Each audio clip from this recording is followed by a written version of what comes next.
Support WrestleTalk! Give us a subscribe. Last night's episode of AEW Dynamite might not have been the most spectacular they've had in the last 3 months because, my God, they've had quite a few amazing TV specials. But I will argue that this was the closest we've got to the AEW Attitude Era on this show. We had a no-sell of a kidnapping. We had Darby Allin in a body bag, towed around a car park by a car, shades of Big Boss Man and the Big Show feud, and an epic main event where they brawled all around the stadium into the kitchen area, loads of insane moves through tables and little bits of stages and run-ins and overbooked fun and potatoes. I'm Mr. Davis. I'm joined by lukewarm Luke Owen. Was it spud-tacular? It was top spud stuff. Oh, it was so, and like you were right. I was the kind of the one who said, like, God, that match really did feel like an Attitude Era style match. And not just because it was this wild, like it wasn't just a crazy brawl. We've seen brawls, like, you know, when AEW first started, they had that wall between the Elite and the Inner Circle. Do you remember this? Like when they were brawling around like the popcorn vendors and things like that. And, like, you know, that was a wild brawl. This was like, they brawled to one area, they do some fighting there, and then they brawled into a kitchen area. Honestly, it felt like I was playing a video game. And we've just reviewed St. Valentine's Day Massacre for the Patreon. And in that, you've got the hardcore match between Bob Holly and Al Snow, where they're kind of like, they start brawling through the crowd, and then they brawl into the backstage, and then they brawl outside the building, and then they brawl down to the Mississippi River, and then they fall into the Mississippi River. And then it's like just crazy nonsense stuff. That's what this felt like. This felt like an Attitude Era hardcore match, but it also had the Attitude Era star power. The thing that everyone talks about when they talk about how good the Attitude Era was, it wasn't the quality of the matches, it was the star power involved. And when this match started, like Kenta made his entrance, and I was like, it's so crazy seeing Kenta here. Like, that's nuts. And then all of a sudden Kenny Omega comes out, and I'm like, oh my God, like Kenny Omega's here as well. This is so cool. Lance Archer comes out and you're like, man, this has got some, this is a big dude. Look, Jake the Snake Roberts is there. And then Moxley's music hits. And my first note I've written here is like, this is nuts. Good Lord, everything about this feels big time. And it's like, and I just loved it. Loved it. And by the end of the match, the Good Brothers come in. There's the evil tag team to help the heels win. There's sort of the St. Valentine's Day Massacre, 1999, McMahon, Austin, the Ministry, the Corporation. These things are fresh in mine and Luke's memory. So maybe we are just having a bit of recency bias in what we're seeing on AEW Dynamite and what we've just reviewed for Patreon, which will go up tomorrow, WrestleTalk Extra. It's going up tomorrow, in fact, yes. How's that for a plug? But it's like AEW, like you said, have done these things before, where not just with that initial brawl when it was the Elite feuding with the Inner Circle, but that amazing street fight between Santana and Ortiz and Best Friends. And I really, really like that Butcher, Blade and Young Bucks match as well, you know, where there was sort of a Falls Count anywhere. But it was just top to bottom, this entire show, that like the Attitude Era in WWE, WWF back then, was star power, crazy storylines. That's what it was. You know, Austin, Rock, Undertaker, Kane, Mr. McMahon, Mick Foley as Mankind. Like this crazy concentration of star power, and those wrestlers were booked to get over hard. They were protected. It was just a brilliant combination of people. But the storylines, as exciting as they were, didn't make a lick of sense if you followed them week to week. And the in-ring matches, by and large, were really, really bad. What AEW has here is a fantastic sort of medium level of in-ring action, particularly in that, like, the main event stuff was insane. I thought the opener was excellent too, as was the women's match. Plenty of other things going on. But the storylines are so coherent. It's like a coherent version of the Attitude Era. It's like whatever fueled those booking meetings back in the Attitude Era, here it's water, comic books, and coffee. Yeah, it was like I loved this brawl. I loved this fight. Like John Moxley literally potatoed Kenny Omega at one point. Like, you love to see it. And you had... Well, you've got to explain what that is, because we haven't so discussed the spot. So so they're brawling through like this kitchen area, and Moxley and Kenta are like fighting on top of these. I would argue probably I would have rethought this spot, because what they were fighting on were like tables on wheels, and there was 3 of these tables on wheels, and the referee has only got 2 hands, so he's trying to steady 2 hands and use the third one and then Kenta hits the DDT, and all of a sudden they basically just split apart, because of course they were going to. What were you thinking? But in all of this, Moxley then grabs a potato, an actual potato, because they're in a kitchen, and he hit Kenny Omega with it. He literally potatoed him. I laughed out loud. It was so funny, because we all laugh, we're wrestling fans, and then you've got JR going like, he literally potatoed him. I'm like, thanks, Jim. Thanks to be there to explain the joke for us all.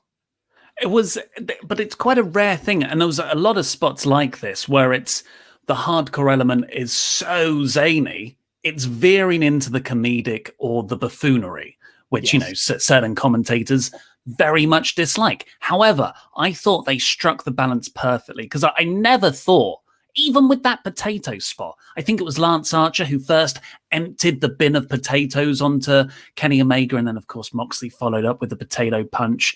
Like, I never thought this is a comedic spot. I just thought, yeah, freaking more violence, hit each other with stuff. So it played perfectly seriously. And it was just so exciting as a main event. Yeah, and they brawl back into the arena again, and they're brawling up onto the stage. Kenny and Moxley had this wicked series of moves and stuff, and it ends up with Moxley being put onto the table at ringside. And then you cut upwards, and Kenta and Lance Archer brawl out of the entranceway. So you kind of got like these two forces of just battle from different sides of the arena. And they do a little bit. Archer teases putting Kenta through the announce table, and Kenta escapes. And then rather than attacking Archer, runs and does this diving foot stop off the stage onto Kenny Omega. Did you see? You seen Austin Gunn on Twitter? He filmed it on his phone in slow motion using the slow-mo feature. So you see Kenta's just going and the full slow motion thing. And at the end of it, it just pans over and there's just Kenny Omega going like this. It was so good. What I liked about that spot, of course, the spot itself, but Kenta was about to go through the announcer's table. And as that was being set up, I thought, have I ever seen anyone go through the AEW announcer's desk? Have you? So maybe not since the COVID era. Maybe it must have happened. Has it happened? It must have happened at some point, surely.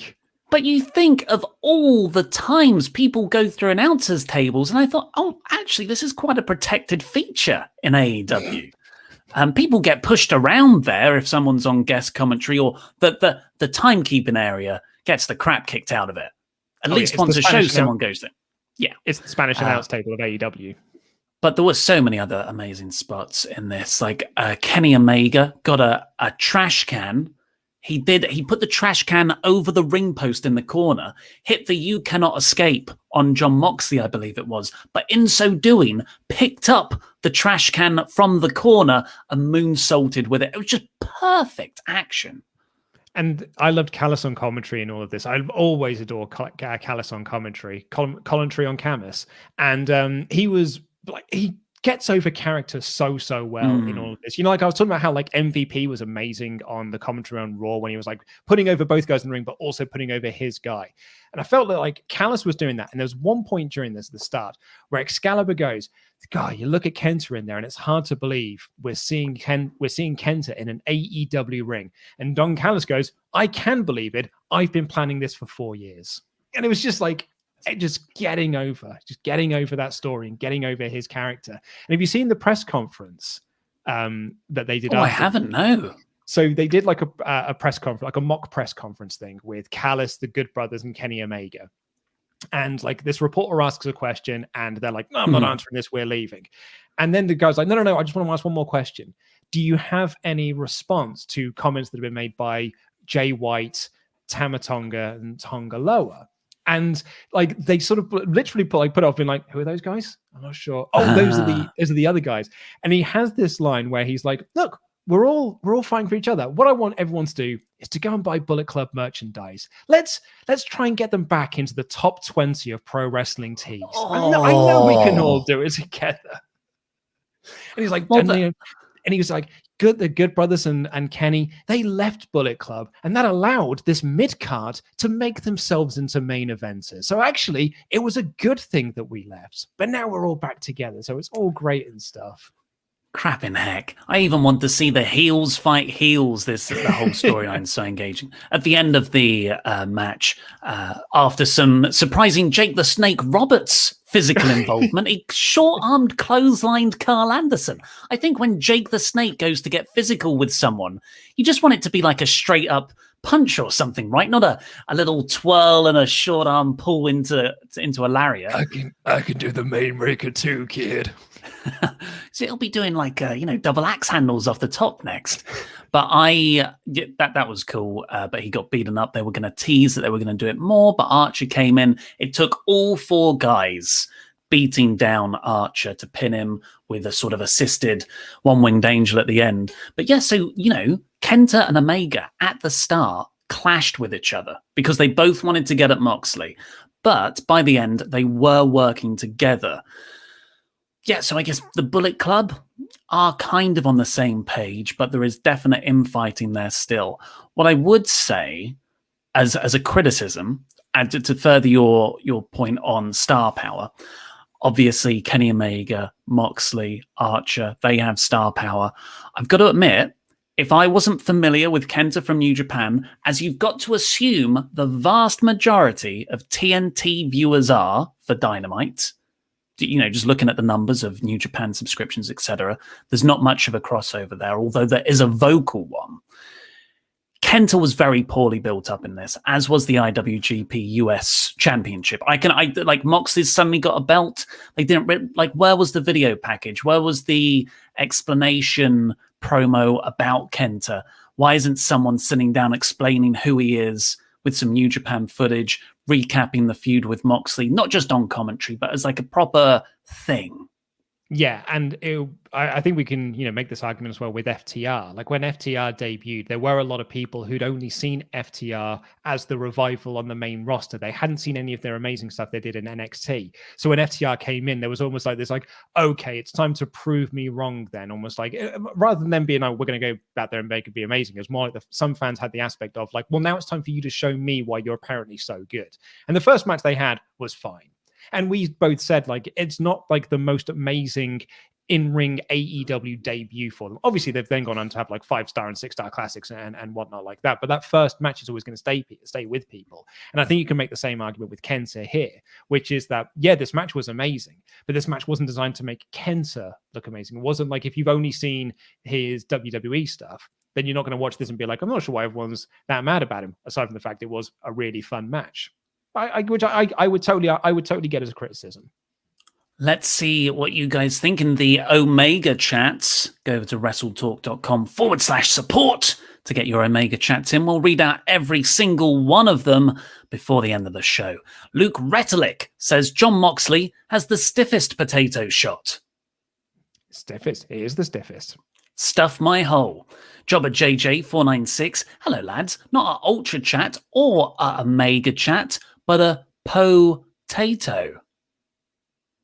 I don't understand the pun. He said potato, and there was the potato in the match. So where's the chat?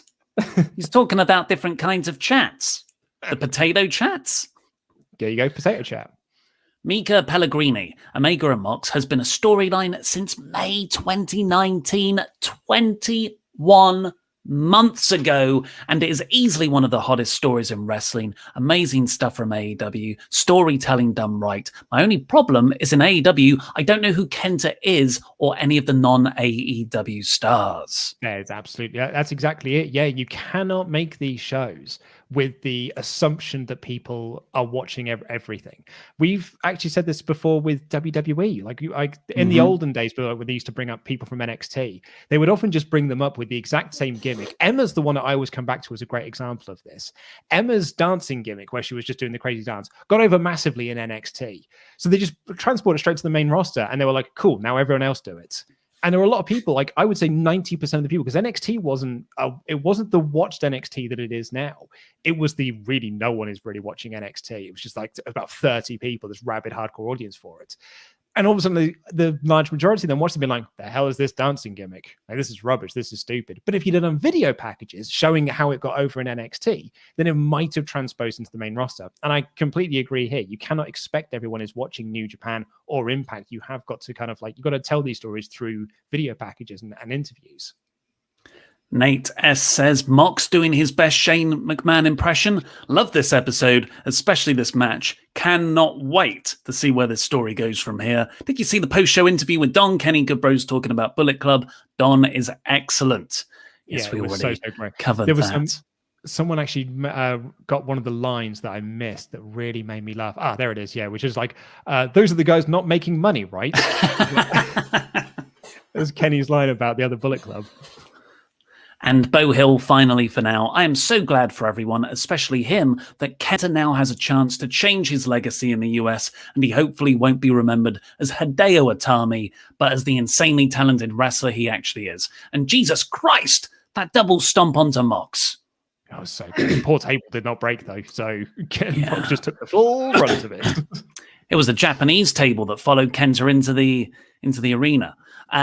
We'll get to the rest of your Omega chats at the end of the show. Please keep getting them in at WrestleTalk.com/support. And also, there are 1,300 people of you watching this stream right now. How many are doing it where we want them to?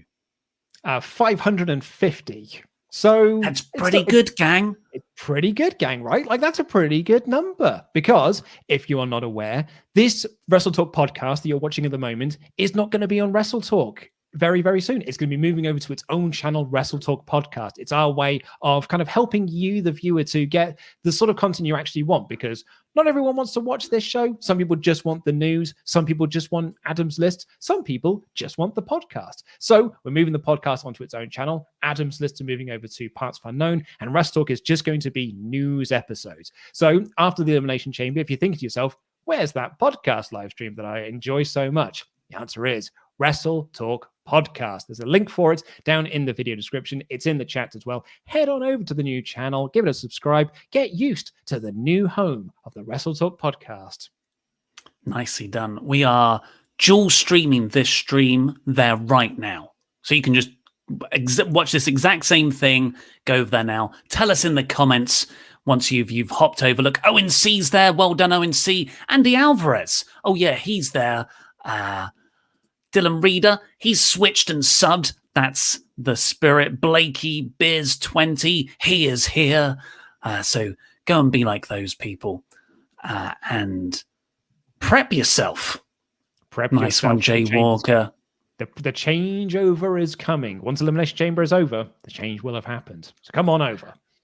Well, it's Thursday. You know what that means? It's the play-by-play Dynamite review. It opened with Darby Allin versus Joey Janella for that TNT Championship match, where last week they had a segment where Team Taz are like, we're gonna be there, and Sting was like, I'm gonna be there too, and neither of them were there. None of them were there, which, was weird. But I really liked this match. I was expecting a total hardcore, dangerous style sort of story for this match, because the history of both guys, Allin and Janella, they're like deathmatch wrestlers extraordinaire. But what we got was a really, really nice in-ring match, really decently worked, great story. Joey's a bit bigger. He used his muscle to get over Allin. Allin focused on Janella's arm. And in the end, it was, they didn't use any weapons. It was, if anything, they used the ropes as weapons, sort of kicking the rope into each other's faces at points. But Darby Allin won with an avalanche code red off the second turnbuckle. That's where we're at with Allin.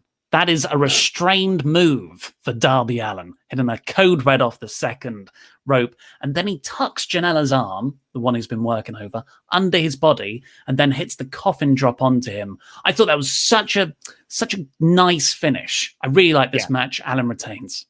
Yeah, really liked it as well. I think if I'm to be hypercritical about this, because the story that was set up on last week's show was that Team Taz were going to interfere and Sting was going to be there to stop them, I would have had Sting in Darby's corner. Basically, just like, to be the enforcer, to be out there, to be like, to stand there with the baseball bat, don't get involved in the match, just be out there to watch and to make sure that Team Taz don't interfere. Then after the match, you can have the Tony Schiavone interview segment, and Darby can leave and walk to the back.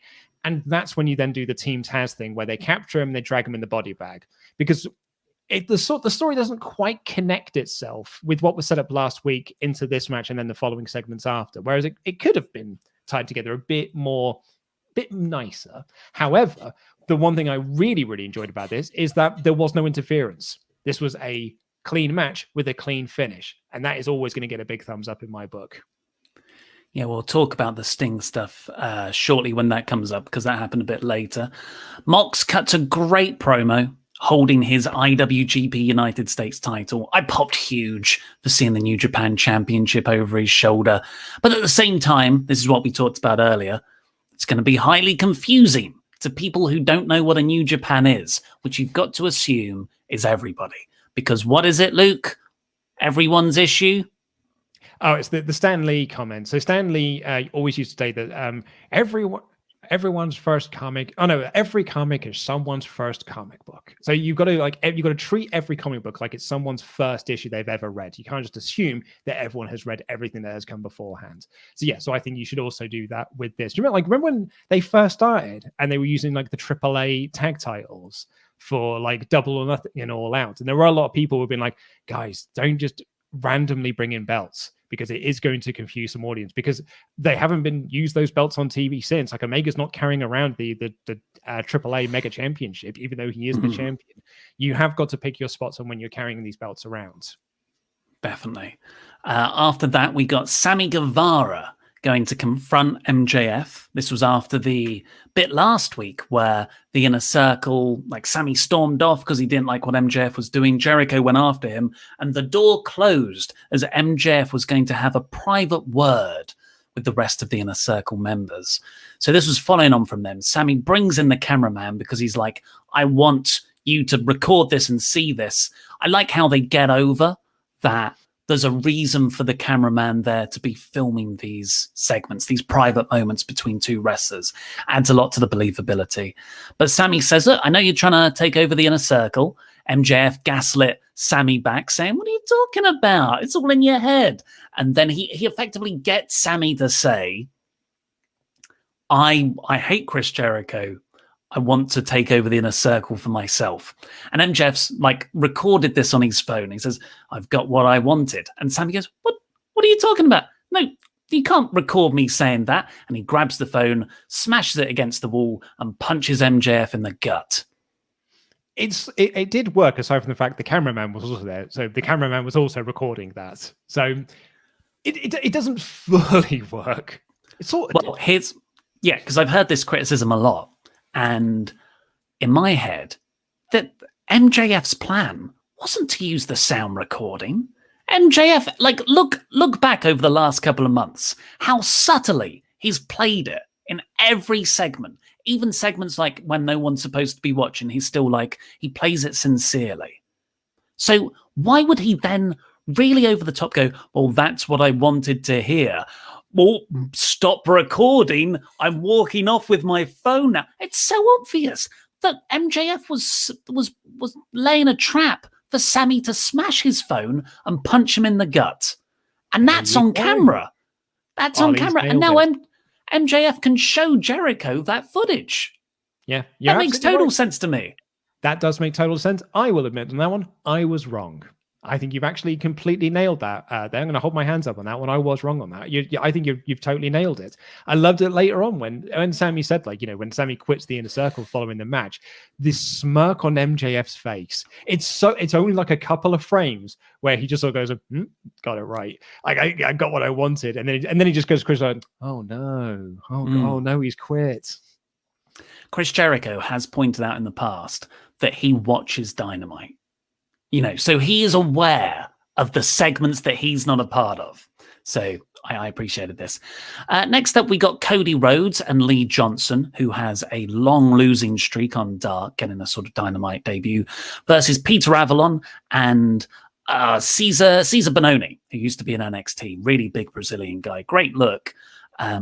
and they had a tag match. Apparently, Cody got injured during this. He sort of tweaked his shoulder. The report is from AEW themselves that he's got a partially torn rotator cuff, which could be pretty serious if he's expected to do the bulk of the work in that match with the celebrity, the other person who's never wrestled, and the very green Red Velvet. He was sort of meant to be the ring general there.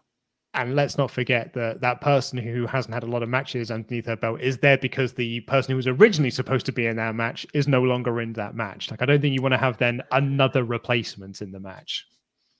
But this sort of set up Johnson to win. And he got the one. And it was really nice to see him win. I'm not that familiar with the guy. I haven't seen much of him on Dark. What I have, he had the Ben Carter match, which was phenomenal. And he looks really good. And he put this out like he was crying that he got this tag team win. And then at the top of the ramp, Tony interviews him. AW put it over huge, and he thanks everyone. He feels like he's part of the Rhodes family. Dustin, Brandy, Arn, and QT Marshall is just standing right behind him. Great little bit of character work there. There's got to be a feud bubbling away there. Yeah, absolutely. Yeah, a lot of people said like, "Oh, I hope you spotted QT Marshall's like reaction to the Johnson promo."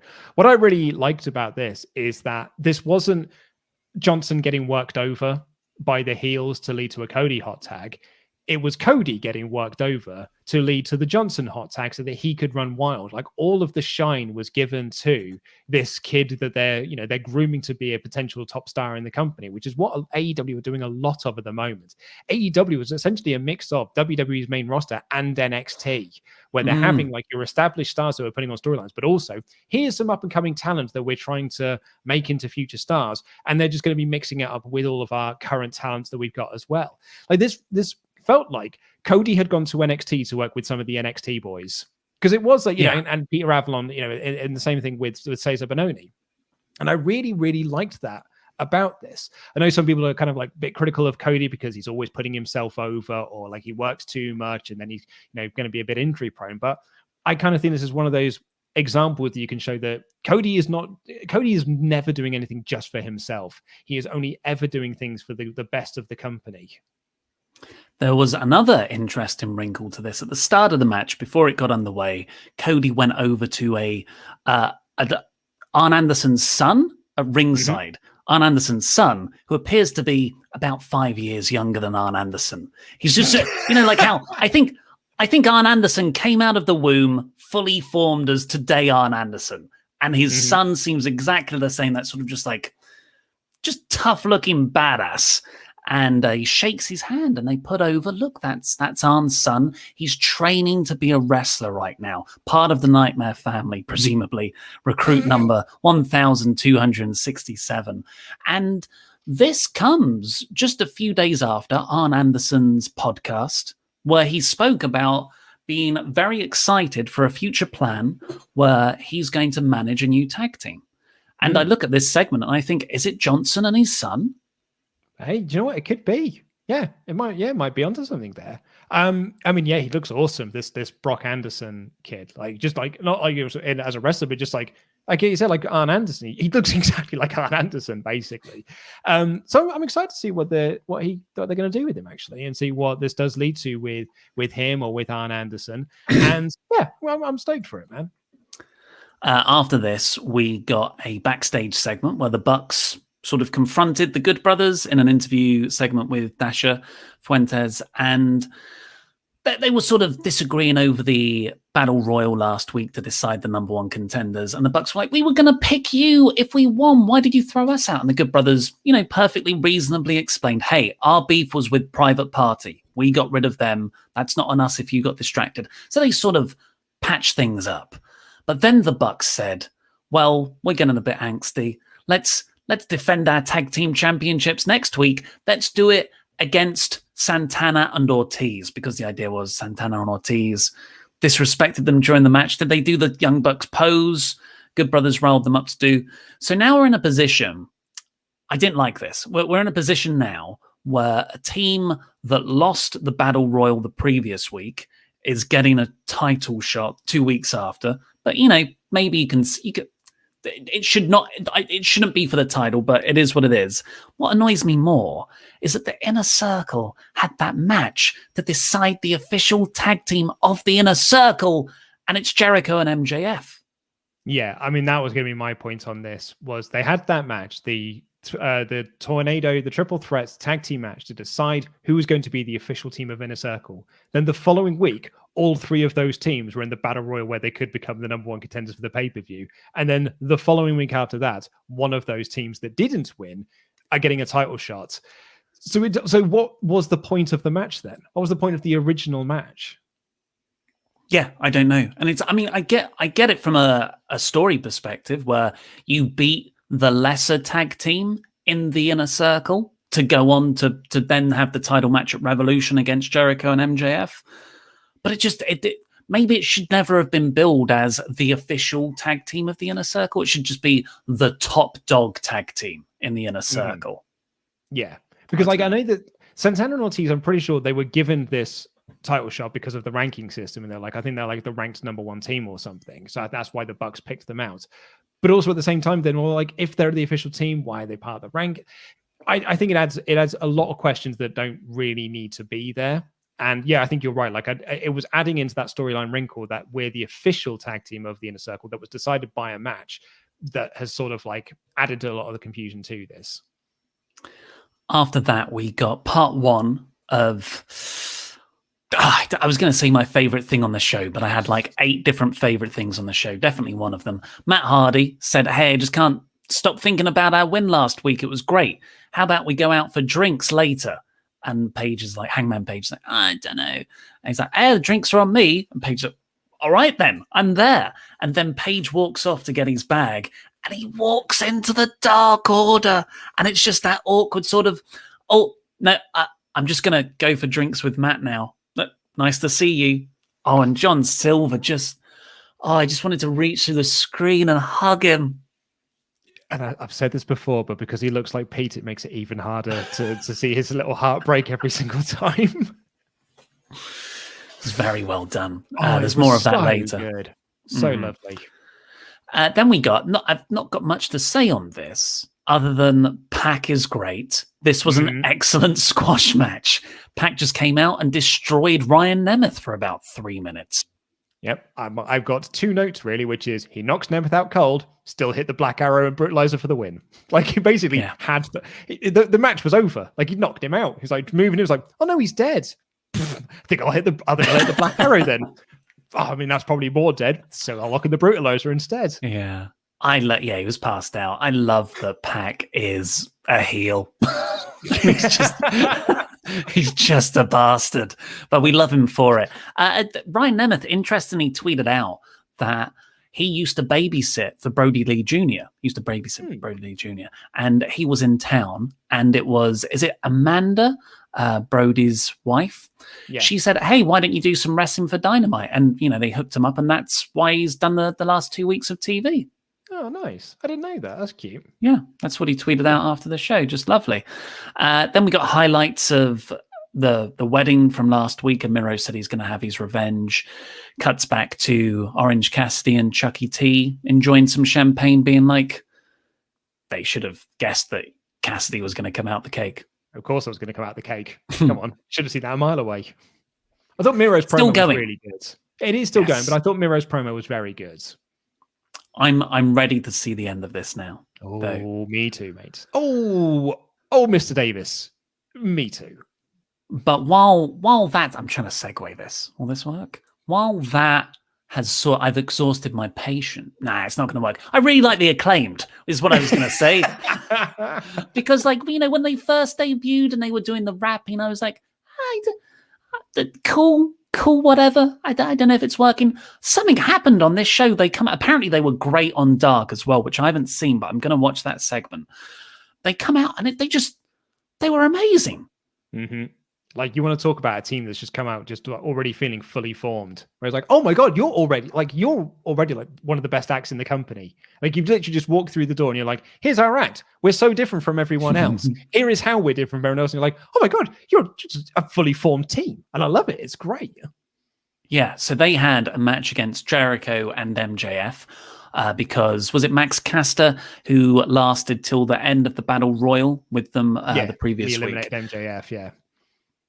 And MJF here, the story was he is massively selling this gut punch. That one gut punch that Sammy gave him, he's got his ribs taped up. He's out of breath. He's really struggling to move around the ring. So it's pretty much Jericho doing most of the work here. Before the match started as well, there was a pre-match promo where Jericho was like, "Where's Sammy? Why isn't Sammy here?" But he was doing it in such like a concerned fatherly way. Not an angry heel mob boss way. Yeah, it was really, really nice because they had their match coming up, but MJF wasn't there, and then Santana and Ortiz come up, and they're like, he's literally just come out of the trainer's room, and he's like from a gut punch, and he comes at me with the big tape over him and everything. But I thought they did some, they still did some nice like heel shenanigans within this match, including one of my favorite spots, one of my favorite heel spots, which is when you get someone in an abdominal stretch, and then you look over to your tag partner while the referee is distracted, and you hold your hand out, and they grab the hand. It's like, oh, and now it's on even tighter. Oh, no. What worked about that so well? They used the corner cam. So it was like on the ring post. He was reaching out. That was so funny. And there's at least one of my all-time favorite bits of that, which is when the referee spots them, and the referee gives the big kick to the hands. They can do like the big, whoa, no! And then like the baby face and reverse it all. It's lovely heel stuff. But the Acclaimed pretty much worked face here, despite being a heel act. MJF overly selling the gut punch. A lot of weird dynamics in this actually that really, really worked. Jericho, though, I guess the argument is he is a former AEW World Champion. He can pretty much beat the Acclaimed single-handedly, but they gave him a good go at it, including a Lion Salt where he was hit with the boombox. So the Acclaimed tried to cheat the win, but Hager interfered as well. Judas Elbow, Jericho and MJF win, but it was a good match. One that I actually thought the Acclaimed might win on a few occasions. Yeah, I don't know. Had some really nice near falls in all of this, but obviously the right team went over. They're the team that's going for the titles at Revolution. They should be the ones picking up the win here. So yeah, I thought this really, really worked as a whole segment. And then afterwards, Sammy Guevara comes out, like his music hits, and he walks in, and he's basically just like, "I told you back in December that if anything happened again, I'm done. And something's happened, so I'm done. I quit." And when he said I'm done, there's like MJF who's standing behind Jericho, almost like just looks at Wardlow, we're like, nailed it, got him. And then he quits. And Jericho sold this really, really well, where Jericho was like, no, because you're like a founding member of the Inner Circle. And he was really sad about it. And like MJF was sort of trying to console him and stuff, but Jericho was just shrugging him off because he's lost one half of the Sex Gods. And it was a really, really nice moment for Jericho, and sort of like a fatherly moment where his son has walked away from him. And then Marvez tried to interview Sammy after the comeback from commercial break. And he was like, no, I just need to take some time away. I just need to take some time away from the Inner Circle, from this, from everything. And he just gets in the car and he drives off. So we're probably not going to see Sammy for a little while now. And then he can do the big sort of baby face return, I guess. Yeah, I think, if obviously you want Sammy around, but I think if you're going to do this storyline right, couple of months, tell the story of MJF. He's just like such an egotistical person. He needs to feud with someone. He will struggle with someone. And, I think the next choice is going to be Jericho. He's going to start butting heads with him. What I found really interesting about this was how the rest of the Inner Circle seemed to side with MJF. In the pre-match promo, before the match, after the win, Santana was right on MJF, checking him, seeing if he's okay. In the bit where Sammy said that he's done, it felt like none of the other guys were going, "Oh no, stay, Sammy, stay." Like none of them did that, apart from Jericho. So God, what did MJF say to them last week behind closed doors? But it's not just what he said to them last week. It's all of the stuff he's been saying to them over the last couple of months since he joined. Like his plan has always been to get into their good books. It was that segment he had with Santana and Ortiz talking about, their relatives that have recently passed away and getting on their side. So he has manipulated them all to believe that he's right. And that Sammy's the real poison within the Inner Circle. Yeah, it's great stuff. But yeah, I keep Sammy out for at least 3 months. MJF starts to attack Jericho, and you finally have that moment where all the inner circle are beating down Jericho. My heart's breaking as I'm picturing this in my head. And then Sammy's music hits, whatever it is, I can't remember. And he runs down for the save. It's just a shame you won't have many fans there to do that in front of, because this is, this is a story that's been going from the start of Dynamite. Yeah, it's a long old running story. Yeah, really, really long. Really great. But then, as if that wasn't enough, we cut backstage. Matt Hardy and Hangman Page are having drinks. They're knocking them back. They're having a good time. But every time Matt takes a drink, he actually chucks it on the floor. But he's playing it up like, oh man, I'm so drunk. I've had so many drinks with you. This is great. You can really knock them down. Go on, do it. Sign with me. Sign with the talent agency. I'll make you so much more money. And Page is like, you know what? Sure. And he gets the contract. Hardy then looks at the camera, this idea of explaining why the cameraman's there filming these intimate moments. And he says, maybe a bit too loudly for a stage whisper, the reason I've got you here is Hangman Page might wake up later and be angry. So I've got to show him this. So he actually has signed the contract, not under duress. And I did not see this until I read about it afterwards. While Hardy's saying that to camera, Hangman Page switches out the contracts. Did he? I didn't. Did you not see this either? No, I didn't see it. Because I was so sad at the end of the segment because I was like, oh no, he signed the contract. I don't want him to sign the contract because Private Party can't get out of theirs. So I didn't spot that he switched over. That's actually made my day. So yeah, Hardy, but Hardy doesn't know. He goes back. He's like, yeah, great, you signed. So first of all, what amazing smart babyface booking. Page isn't an idiot, even when he's drunk. He knows that something's up with Hardy, especially after the tag match last week when Hardy just stole that pin at the end from him. But what do you think Page's contract is? I don't know.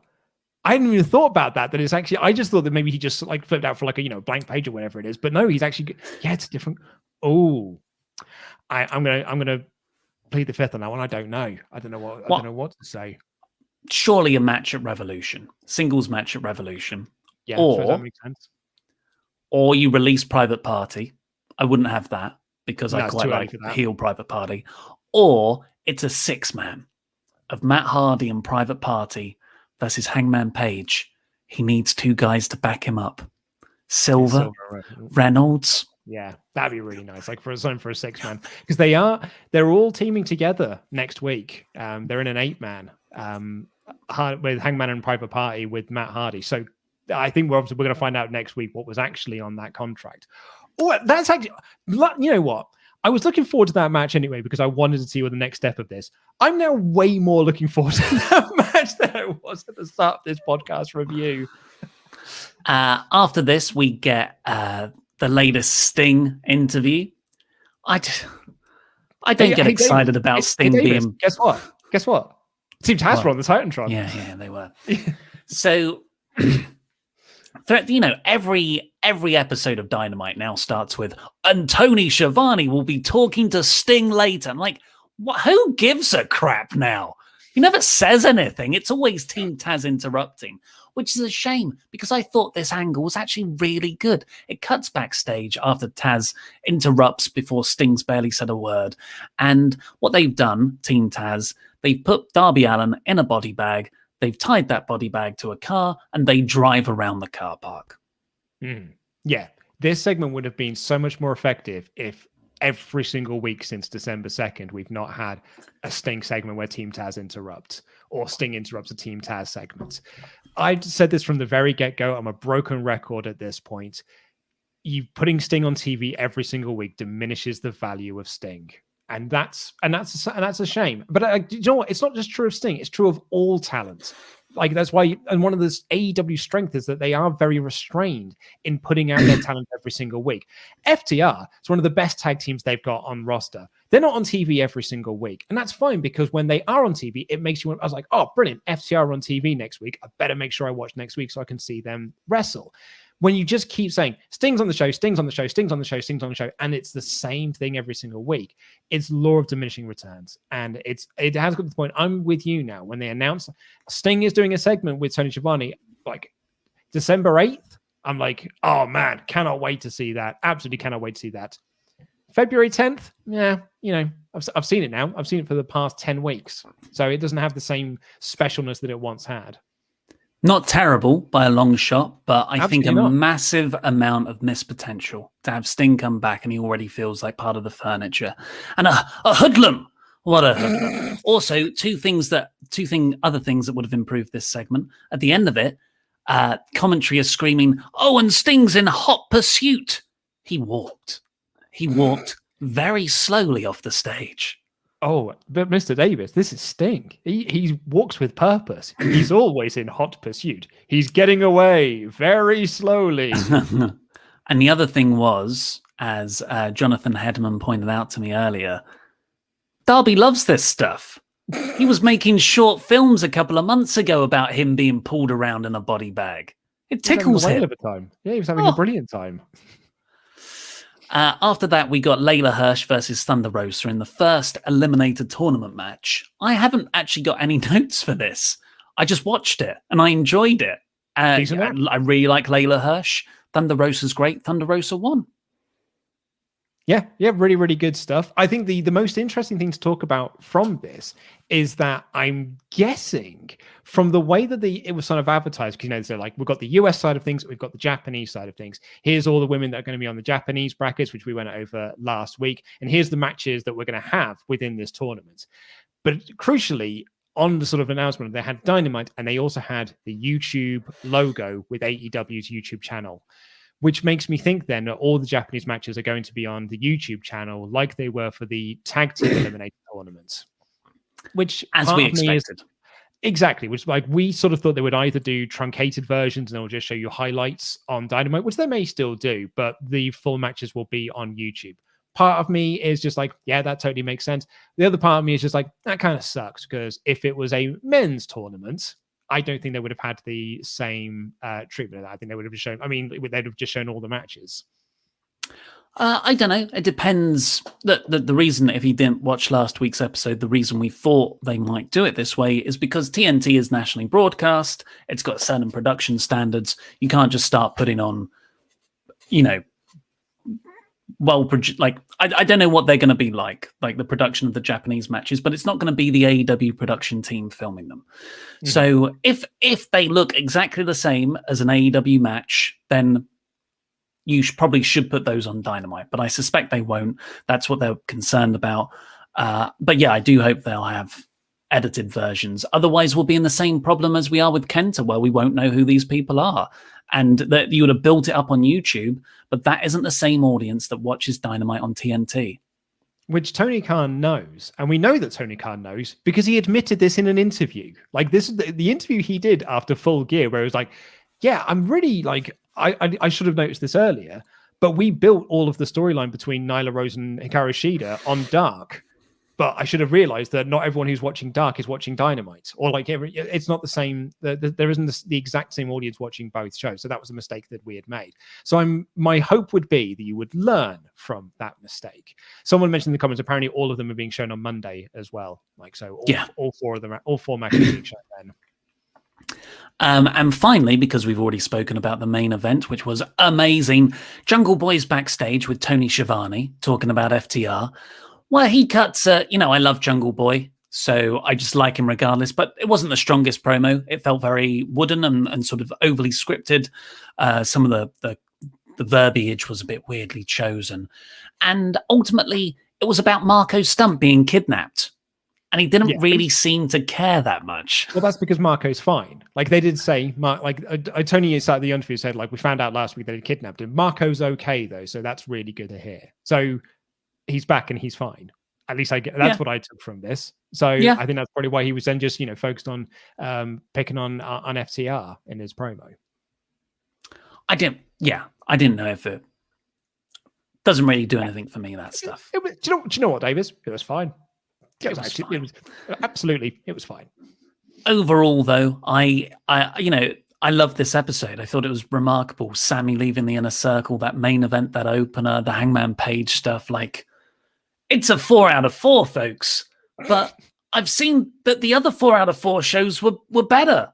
So it's a 3 out of 4 show? Help. Oh, I mean, I think I'm with you on that. Like, I would have given this episode a 4 out of 5 because I loved that main event, but I would not give it a 5 out of 5. So going by that logic, then I should probably give it a 3 out of 4. I mean, I'm just going to look at what the we put our poll up onto the WrestleTalk podcast channel to see what you all thought. And actually, 48% said All Elite. They gave it the 5 out of 5. So that's nearly 50% of the votes that it was a 5 out of 5 show, with 35% saying it was 4 out of 5. So that is like 85% of the vote thought it was 4 or 5 out of 5. That is only on the WrestleTalk podcast channel. So go over there. This exact same show is being live streamed on the WrestleTalk podcast channel, where the WrestleTalk podcast will move exclusively in 2 weeks' time. So go over there now while we do the Patreon shout outs and have a vote in the community tab poll and join us over there. Go, everyone. How many people we got over there right now, Luke? It's 769 people, so 1,000 of you are still over on the WrestleTalk channel. You've got one more week of it. Next week is the last week that these shows will be on there. So you can make the jump next week if you want, or you can make the jump now if you fancied it. Make the jump now. But now, let's talk to our wonderful $25 a month or more pledge hammers on Patreon, who, along with everyone with a $5 a month or more pledge, will get the WrestleTalk extra review, about 3 hours worth of me and Luke talking about St. Valentine's Day Massacre, which had The Rock versus Mankind in a last man standing match, Mr. McMahon versus Stone Cold Steve Austin in a steel cage, and the Giants debut, Big Show, in one of the worst debuts ever. Not only that, but we spent about the first hour of the show looking at all of like the wrestling news of the time, including, bear in mind this is 1999, ECW's financial troubles and the worries that they might go out of business. And Dave Meltzer reviewing what he called the worst episode of Nitro in history. And it is just, we go through like his stream of consciousness that he has, where he felt like he had been taken to hell to watch nothing but Nitro for 24 hours. And a match that he claimed lasted 6 whole weeks. It is a fabulous little read. It was a really fun episode to record. But thank you to our $25 a month or more Patreons, Robert Spencer, period. Woo. Yes, nice. And you get Cheap Pop along with it. The monster among Patreons, Brian Strowman. The Vision, Adonis. Oh, so beautiful. RoboCop. Thank you. The real boss, Matt Robinson. Here's someone who's been with us for a very long time. How'd you like them apples, Marcel Jura? Thank you, Marcel. Michael Jensen Radio. Jensen, oh, radio. They drew first blood, not me. Grace Rambo. Thanks, Grace. Nick Bitchin Kitchen. Oh, he said the B word. That means it's serious. Tower of London, Nigel Morris. That's a good name. You'll never get this name right, you idiots. Matthew Zimjewski. Oh, very good. Talk about someone who's been with us for years. Like, he was with the Dagenham Studios. He's been with us. Former star athlete, now head coach, Len Del Brenson. Longtime Patreon backer. Thank you, everybody, for your Patreon support. And thank you, everybody who's got an Omega chat in right now. We'll go through all of them. We've got a bunch as usual because you AEW audiences love the Omega chats, and we love you for it. Chris Petro says, hello, my friends. Smiley face. With Kenta, I feel that it's really smart of New Japan to promote the storyline with Mox on AEW TV, as they aren't able to do so in Japan. It helps them to build up the upcoming 26th of February match of the New Beginning USA show. I like it. It is very smart doing it. And Mox did plug that date, in his promo. I love that because you had Mox plugging that date, and later on you had the Good Brothers plugging the Impact Hard to Kill pay-per-view. So it's very, very nice. It's just like every now and again be like, hey, we're going to be at these shows on March 6th on pay-per-view. We've got a lot of stuff about Sammy in the Inner Circle. Dan H. What if next week Sammy helps Proud and Powerful Santana and Ortiz win the gold, setting up the Revolution match versus Jericho and MJF? P&P is the real tag team, so them turning on the Ice Inner Circle tag team makes sense for me. Okay, let's jam that jam because it's Thursday, and you know what that means.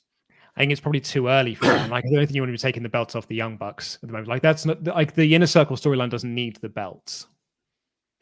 Totally agree. Chuck Cassis. Did anyone notice that Sammy walked to the ring through the heel entrance and left through the face entrance? Love the show. Jam that jam. WAP is crude. Hail the All Authority. WAP's Chuck a banging knows. song. And a great pointing out Sammy X thing there.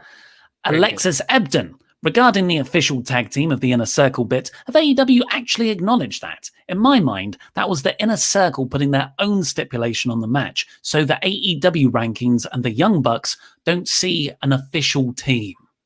That could very well be, but also, yeah, like maybe it's just an Inner Circle thing. But I mean, like they advertised it as that's what the stipulation of the match was. But yeah, like it's not you're right, it's not like an AEW recognized thing. But it should be an Inner Circle recognized thing. Yeah. Good Dharma, who said heels versus heels don't work, should watch the Acclaimed versus MJF and Jericho to see how heels over heels the heels. How do you not love the storytelling of AEW from the Inner Circle perspective? Sammy is selfish and MJF from day one was caring. Someone on MJF's side there. But that's the way that MJF has portrayed the whole thing. Love it. Rangers Mayhem. Sammy heads to Impact and does some matches in the X Division. The matches against Chris Bay, TJP, and Ace Austin would be amazing. Side note, Paige learned from Brody Lee to keep a roll of papers in your jacket. That's nice. That's beautiful. That's really nice. Yeah, I feel so a few people say that Sammy could go to Impact. Be quite interesting. Sammy to New Japan, mix it up in the Super Juniors. Myron Speed, refreshing to see some smart characters for a change. Hangman making sure Hardy signed the switched contract, and Sammy taking the initiative to leave the Inner Circle before they turned on him. I popped for Sammy leaving through the babyface entrance. Yeah, really, really nice touch that. James Hanley, with the Acclaimed, I can never tell if I disliked them because they were heels and I was supposed to dislike them, or if I disliked them just in general. Last night they went against MJF, and I realized the former was true. Yes, like that very nicely. Steve Guzman says, this episode was fantastic. I've really grown to love the Acclaim. The entrance is one of the best in AEW. The Matt Hardy Hangman segment was great. And dear God, Kenta's double foot stomp. Love AEW. Hope y'all are well. Oh, Stephen, thank you very much. Matthew McFadden, I saw this on Twitter, so can't take credit for it. But where did Hangman Page learn to keep rolled up papers in his jacket? Also, this episode was fantastic from start to finish. My favorite since Winter is Coming. Fantastic main event. Wow. Yeah, I mean, it was a great show. I thought the TV specials that they've done were probably above it, though. Yeah, I'd agree.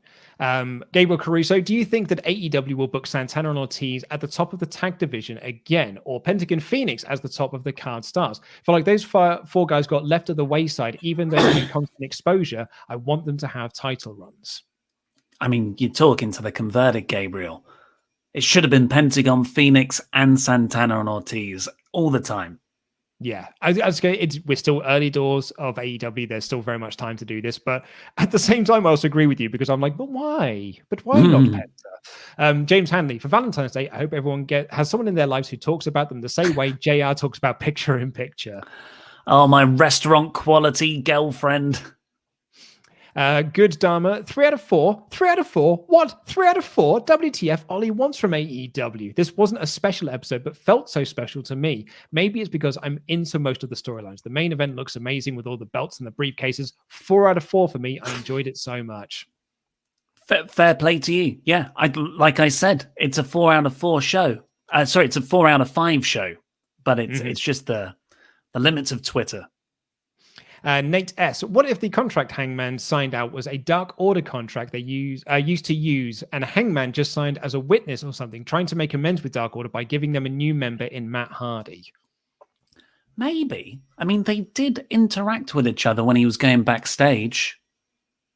Yeah, And Matt Hardy was going to be it was the original plan to be the leader of the Dark Order before they realized that it was probably too obvious. Everyone had figured it out, so they made it to Brody Lee instead. Bacon Rasher, afternoon, lads. Question for today. Hope you're listening, Luke. Sawyer says, no, I'm kidding. Which comes first, Omega defenses AEW title or challenges for a different title? On the whole, AEW a top show again, and NXT was great too. Vengeance Day has a great card. Jam that jam. Yeah. I think he defends his AEW title first at Revolution. Surely we're getting maybe a Lance Archer match, I reckon, at this point. That's really a good shout, actually. Yeah, with him, I loved that. Like all three of them, it's taken 3 people to hit the one-winged angel. I thought it was a really nice touch. Sawyer said, "Should AEW have commentary simply explain to viewers that the nature of the business prevented them revealing Jon Moxley's work in Title in New Japan up until now, and recent developments have lifted those restrictions, or were that exposed too much?" I don't think you have to do the shoot version. You can just say, "Look, here's what Moxley won at the start of last year before the pandemic." Just explain it like that. Tom Daniels, hi guys. First ever WrestleTalk super chat. In my opinion, the reason why Proud and Powerful versus the Young Bucks is great is because 1, Proud and Powerful eliminated the Bucks in the Battle Royal. 2, the Good Brothers used Proud and Powerful in the Inner Circle to take heat off themselves. 3, it's Proud and Powerful versus the Young Bucks. I mean, that last point is correct, though, really, isn't it? That's a good one, yeah. Yeah. Just Johnny, I was watching the Gun Club's AEW Instagram story where they recorded snippets during Dynamite from the crowd. And while Pac's entrance was happening, one of the wrestlers in the crowd said, "Wait, so Pac's a face now?" in the distance. He's a bastard. He needs his own entrance. And he needs to come up from the stage like a gremlin. Like Cody does. Like, why does Cody get the middle entrance? That should be Pac's thing, the bastard entrance. Gabriel Caruso, I just realized that Money Matt gimmick is a Vince McMahon parody. I don't think it's a Vince parody. It's a Mob Boss parody. No, I don't think it's either of those as a parody. I never thought it was a Vince McMahon thing. It's just like Big Money Matt's been a character he's done for many years. The contract stuff is riffing on WWE's recent contract negotiations with talent because there's been the stuff with the third parties, Yeah, but my point was Big Money Matt's been around for eons at this point. Leon Kwashi, going to bet that Shaq cuts a promo mocking Cody's torn rotator cuff by the end of next week. I guess today is the inside base basketball day. And baseball. Yep, he does the baseball, right? Touchdown. New Punk Rant says, I loved Dynamite. All the stories are great to me. The Inner Circle might be my favorite one. I love the Acclaim. Just bring back Juventud Guerrero, free the juice. Everyone's got to have their hill to die on. Wrestling Talk sign guy. I think one of the first things that started killing WCW was the NWO destroying everyone each week, where you stopped expecting anything else, and the actual promotion looked weak and stupid. At what point do you think the Bullet Club Elite gets too powerful? I would say with the NWO thing, because it was happening on every single week, and it was like they would beat up 40 guys like in the process. At this point, they were only beating up like 1 or 2 guys. And also like it was 40 guys every single week for 3 years. So I don't think I do think there could be a point where that happened, but I would like to think, perhaps this is me putting too much hope and hope, too much hope on one company, but I'd like to think they would know it was getting stale before. Like they and they stopped doing it. You know what I mean? Plus, they give so much to the other guys in the match. It's a very different dynamic. The Jam one, Ryan B. Jam. Potential crossover matches I now want to see. Part 1, Cobb versus Darby. Suzuki versus Miro. Yes. I love that one. Ospreay versus Pac. Ishimori versus Jungle Boy, GOD versus LAX, Jay White versus Hangman Page, Kenta versus Penta, Leo Rush versus Phoenix, Sabre Jr. versus Kingston. This show was so good. It continues. And again, Dream Matches Part 2, Yano versus Jericho, Okada versus Cody, Ibushi versus Mox, Naito versus Starks, Hiroshi versus MJF, Evil versus Orange Cassidy. Hiromu versus Sammy, Ishii versus Dustin, and Sonada versus Scorpio Sky. Also give me Pac and Phoenix versus Good Brothers at Revolution for the Impact Tag titles. Oof, there's a lot of good matches on there. Yeah, a lot of great matches on there. I particularly like Yano versus Jericho. I think that would be really, really fun, actually. And like Ibushi Mox had one of my favorite matches from last year's G1, or the year before's G1, rather. Leon Kwashi, I would be down with a match of the day style recap of the Japanese women's bracket on Dynamite. Also, NXT was great. Cameron Grimes may now be my new favorite character on Wednesday nights. Damn, I praised the opposition. Gonna miss out on my Khan coin. Have you heard about Leon. Grimes's? Have you heard about Grimes's new gimmick? I actually haven't seen it yet, but I know that Brian Alvarez called it the best promo of the decade. So I'm really looking forward to watching it at some point. He put all his money in GameStop and made a fortune, and then put all that money in cryptocurrency and made even more a fortune. And he's now the richest man in the world. Brilliant. That's so good. Bacon Rasher. Hold on, Mr. Davis. Sting talks every week. Same as Edge currently. That young up and start going to Mania as a big new star. Goldberg goes away, then comes back for something and you get mad. Sting talks every... So what you're saying there is that you're complaining because Sting talks on TV every week, but Edge is also talking on TV every week. Plus, and on top of that, we got mad that Goldberg went away and then came back. So, like, you can't have it both ways. You can't have someone on TV every week. You can't be mad at someone talking on TV every single week. But you also can't be mad for people only showing up every now and again. Well, I think people keep misunderstanding the Goldberg Edge problem, and that's that they're going for the main title. Well, yes, I know, but they're also like, I think there's some people just see it as black and white. And also, like, I think there's a very different thing between sort of the Goldberg Edge thing, as well as the difference between the Goldberg Sting thing as well. Yeah, I don't think that, but I still stand by don't have Sting on TV every week. Zachary Jenkins says, guys, thanks for getting me into AEW. I may be an NXT mark, but I'm a wrestling fan first. But can we talk about how we might get a 5-star this weekend on NXT with Gargano versus Kushida and Balor versus Dunn? Balor versus Dunn, by the way, I'm super excited for. Like Gargano versus Kushida has got, like Zachary's said then, 5 stars written all over it. Yeah, I mean, obviously Gargano Kushida is going to be amazing, but Balor versus Dunn, Christ alive. Because I love Kushida, I love the way he works, but character-wise, he never really grabs me. But Balor and Dunn. Yes, please, mate. Burt Wayne, True Heel Heat merges with the official partner of Mission Pro Wrestling, Gorilla Press for Thunder Rosa's Mission Pro Wrestling's Empty Promises, March 20th, 2021. Stay tuned for more details. Adding up to, there have been 6 IWGP US champions, and 4 of them are now in AEW. Can you name them all? Was Cody, Kenny, Mox, Chris Jericho. Yeah, and 4 of them are in AEW now, so that's the 4. Yeah. Yeah, hey, that was easy. we've actually held Cody's United States Championship belt. We were in the ring with him, with Brandy. And lastly, the Zorni said, just wanted to donate. What's your t-shirt size? Butch, obviously it's medium. But thank you very much for the thought. But we're not really sort of accepting any gifts sent to us because we're not in the office. It's hard to keep track of COVID, yada, yada, yada. But thank you very much for the thought. Become a Patreon. That's the best way to help support us. But that's all we've got time for today. Thank you, everybody, for joining us. We went over an hour again. Remember, it was Archer, not Jericho. Jericho wasn't the champion. Jericho was Intercontinental champion. Of course. Okay, well done. Go over to the WrestleTalk podcast channel and subscribe there. Enable notifications to always on, because we'll be moving all of the WrestleTalk podcast live streams and pre-recorded ones like the magazine show and the SmackDown review there just after Elimination Chamber, which is in 10 days' time. So go over there, subscribe now, make sure you're all set up, because it'll be moving off WrestleTalk completely to make it nice and neat for your subscription feeds. News in that channel, podcasts in that channel. But for now, I've been Mr. Davis. This has been Lukewarm Luke Owen. Jam that jam. Jam that jam.